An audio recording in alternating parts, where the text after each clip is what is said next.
É claro que a questão dos libertinos já foi assunto discutido antes nesta coluna.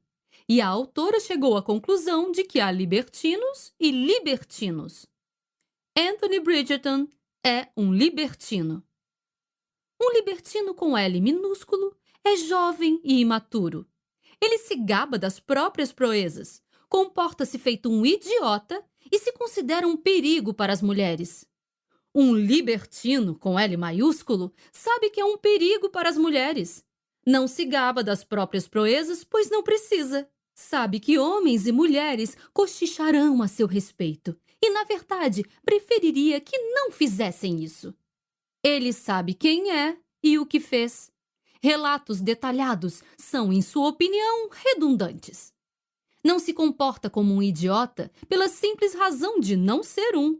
Não mais do que se espera entre os membros do sexo masculino. Tem pouca paciência para as fraquezas da sociedade. E, para ser sincera, na maior parte das vezes, esta autora não pode culpá-lo. E se isso não descreve à perfeição o Visconde Bridgerton, sem dúvida o solteiro mais cobiçado da temporada, esta autora aposentará a pena imediatamente. A única pergunta é: será o ano de 1814 aquele no qual ele enfim sucumbirá à encantadora felicidade do matrimônio? Esta autora acredita que... não. Crônicas da Sociedade de Lady Whistledown, 20 de abril de 1814. Não me diga... Falou Kate Sheffield, dirigindo-se a todo o aposento. Que ela está escrevendo mais uma vez sobre o Visconde Bridgerton. Edwina, sua meia-irmã, 4 anos mais jovem, ergueu os olhos por trás do jornal. Como você sabe? Você está rindo feito uma louca. Edwina gargalhou, balançando o sofá de damasco azul em que ambas se sentavam. Viu? Falou Kate, cutucando-a no braço. Você sempre ri quando ela escreve sobre algum solteirão censurável. Kate, porém, estava sorrindo. Não havia nada de que gostasse mais do que provocar a irmã. Com delicadeza, é claro. Mary Sheffield, mãe de Edwina e madrasta de Kate havia quase 18 anos, ergueu os olhos do bordado e ajeitou os óculos. De que as duas estão rindo?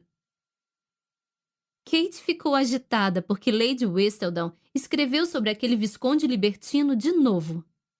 Explicou Edwina. Não fiquei agitada.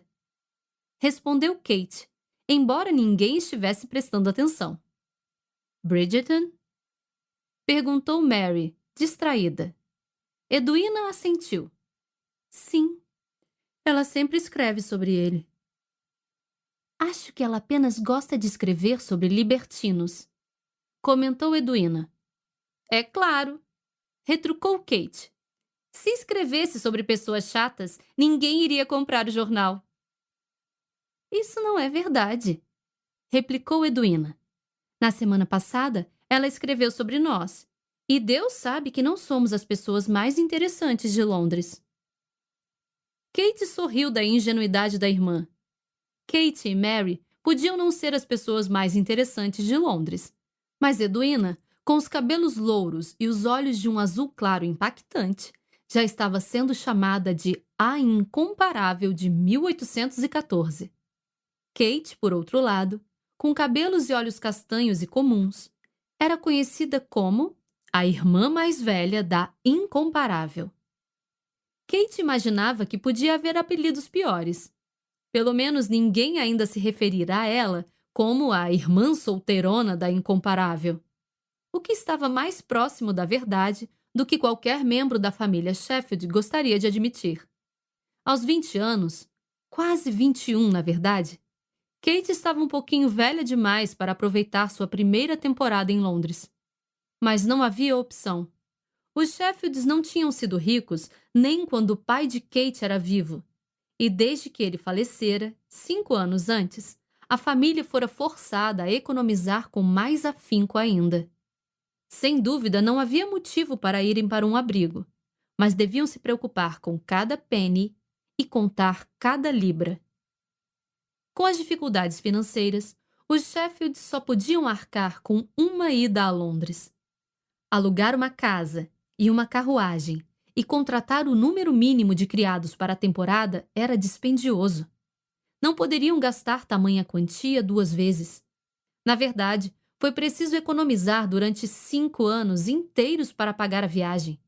E se as garotas não conseguissem bons casamentos, bem, ninguém iria mandá-las para a prisão, mas elas seriam obrigadas a levar uma vidinha tranquila, de pobreza digna, em alguma encantadora casinha em Somerset. Portanto, as 2 jovens se viram forçadas a debutar na sociedade no mesmo ano.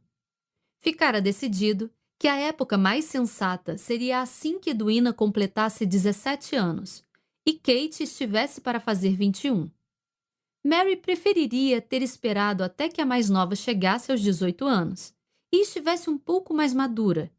Mas aí a mais velha teria quase 22 e, céus, quem iria querer se casar com ela? Kate deu um sorriso sem graça. Ela nem mesmo queria participar da temporada. Sempre soubera que não era o tipo que chamava a atenção da alta sociedade. Não era bonita o suficiente para superar a ausência de dote e nunca aprendera a dar sorrisos falsos, fingir delicadeza ou andar com passos suaves. E as outras garotas pareciam saber todas essas coisas desde o berço. Mesmo Edwina, que não tinha um único centímetro fora do lugar em todo o corpo, de alguma maneira sabia como se posicionar, caminhar e suspirar de modo que os homens trocassem socos apenas para ter a honra de ajudá-la a atravessar a rua. Kate, por outro lado, sempre parava bastante ereta, mas não conseguia sentar-se imóvel, nem que sua vida dependesse disso, e andava como se estivesse participando de uma corrida. E por que não? Era o que sempre se perguntava.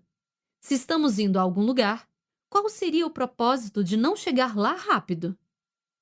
Quanto à sua estadia em Londres, ela nem gostava tanto assim da cidade. Ela estava se divertindo bastante e conhecera algumas pessoas agradáveis, mas uma temporada inteira ali parecia um grande desperdício de dinheiro para uma garota que teria ficado satisfeita em permanecer no campo e encontrar um homem responsável com quem se casar. Mary, porém, jamais aceitaria isso. Quando me casei com seu pai, dissera, prometi amá-la e educá-la com todo o cuidado e toda a afeição que dedicaria a um filho do meu próprio sangue. Kate começara a responder com um simples mas, porém, Mary continuara. Eu tenho responsabilidade para com sua pobre mãe. Que sua alma descanse em paz. E parte dessa responsabilidade é ver você casada, feliz e com uma vida tranquila. Eu poderia ser feliz e viver com tranquilidade no campo. Respondera Kate.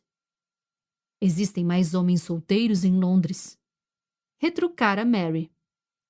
Depois que Edwina se juntara à conversa, insistindo que ficaria muito infeliz sem ela, e como Kate não podia suportar a ideia de ver a irmã triste, seu destino fora selado.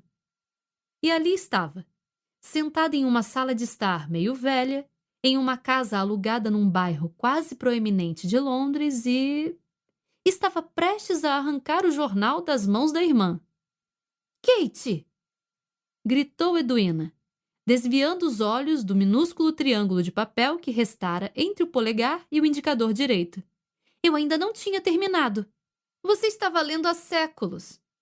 disse Kate com um sorriso arrogante. «Além disso, quero ver o que ela tem a dizer sobre o Visconde Bridgerton hoje.» Os olhos de Edwina, que costumavam ser comparados a tranquilos lagos escoceses, brilharam diabolicamente. «Você está muito interessada no Visconde, Kate. Há alguma coisa que não tenha nos contado?» «Não seja ridícula! Eu nem conheço esse homem. E se conhecesse, talvez corresse na direção oposta. Ele é o tipo de homem que nós duas deveríamos evitar a qualquer custo. Deve ser capaz de seduzir até um iceberg.»